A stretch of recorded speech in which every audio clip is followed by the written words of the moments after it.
ఈరోజు ఆహ్లాదకరకర కథలు సంపుటిల్లో నుంచి వానా వానా వల్లప్ప. రచన శ్రీ ఇంద్రగంటి శ్రీనివాస శాస్త్రి గారు. ఎక్కడి నుంచో వెంకటేశ్వర సుప్రభాతం శ్రావ్యంగా వినిపిస్తోంది.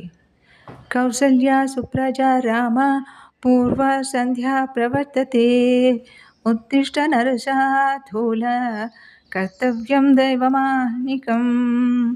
ఒరేయ్ బాబీ, ఇంకా లేవలేదా? లే లే అంటూ అరిచింది బాబీ వాళ్ళమ్మ.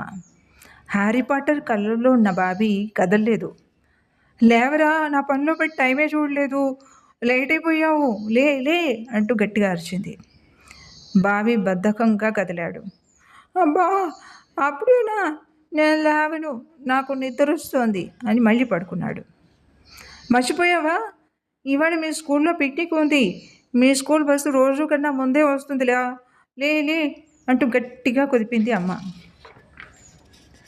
బాబీ అయిష్టంగా లేచి పక్క మీద కూర్చున్నాడు.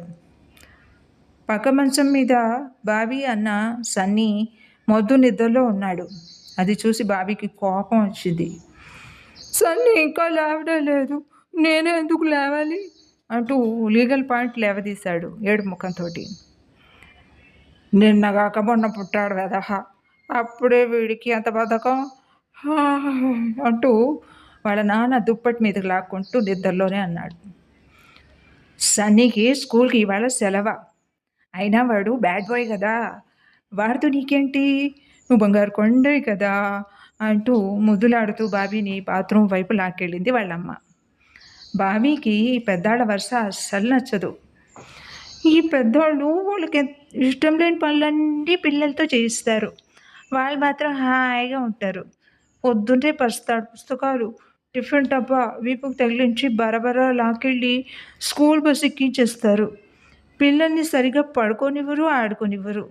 ఆడుతూ ఉంటే ఆట మధ్యలోనే లేవదీసి వాళ్ళతో బయటికి రమ్మంటారు. వాళ్ళే చెప్తే అదే చేయాలి.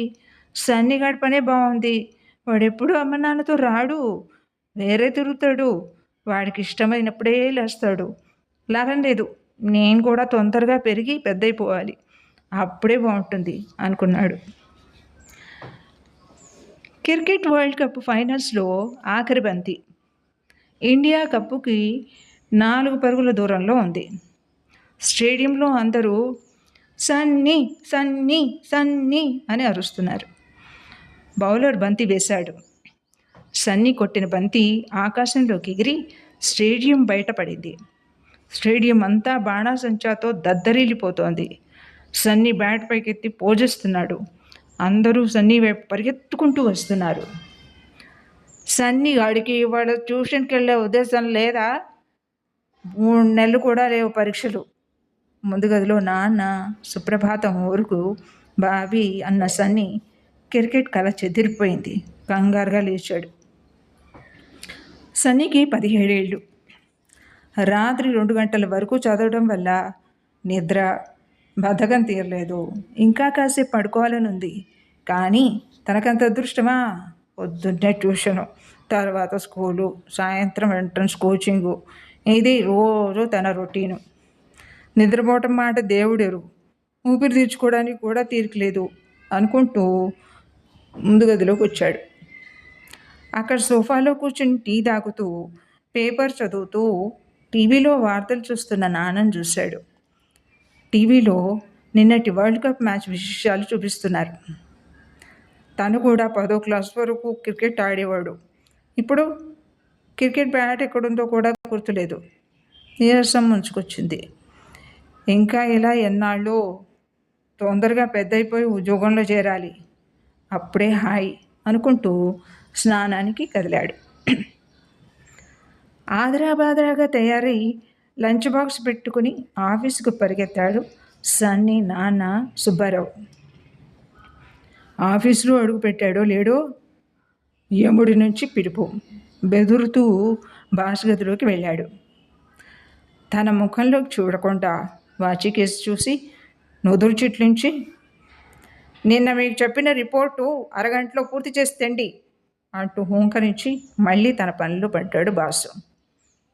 ఆ బాసుగాడి మీద కసిగా ఉంది సుబ్బారావుకి. తన చేత గాడిద చాకిరీ ఎలా చేయాలో వీడికి బాగా తెలుసు. వీడు మాత్రం ఏ పని చేయడు. ఫోన్లో మాట్లాడటం, అందరి మీద అరవడం, కాఫీ తాగడం తప్ప అనుకుంటూ తనకి తెలుగులో బాగా వచ్చిన తిట్లన్నీ గుర్తుకు తెచ్చుకొని లోపల కసిగా తిట్టాడు. ఆ బాసుగాడికి కూడా తాను ఉన్న పొగలు సెగల పరిస్థితి తలుచుకున్న కొద్దీ తన పైవాడి మీద మంటగా ఉంది. తను కూడా వాడిలా కాలు మీద కాలు వేసుకొని కూర్చుని గోళ్ళు కొరుక్కోవడం ఎప్పుడా అని ఎదురు చూస్తూ, పైవాడికి ఇంకా పైవాడి మీద అసూయ. మరి నిత్యంలో అందరికన్నా పైవాడికి ఎలా అనిపిస్తుందో. ప్రధానమంత్రి ఆ రోజు రాష్ట్ర పర్యటనకు వచ్చారు. మొన్నటిదాకా విదేశీ పర్యటన అలసట ఇంకా తీరలేదు. మళ్ళీ 2 రోజుల్లో పార్లమెంట్ సమావేశం. విపక్షాలు కత్తులు నూరుతున్నాయి. విమానం దిగగానే విలేకరులు చుట్టుముట్టారు. మీ విదేశీ పర్యటన ఘోరంగా విఫలం కావడానికి కారణం ఏమిటి అని ఒకరు.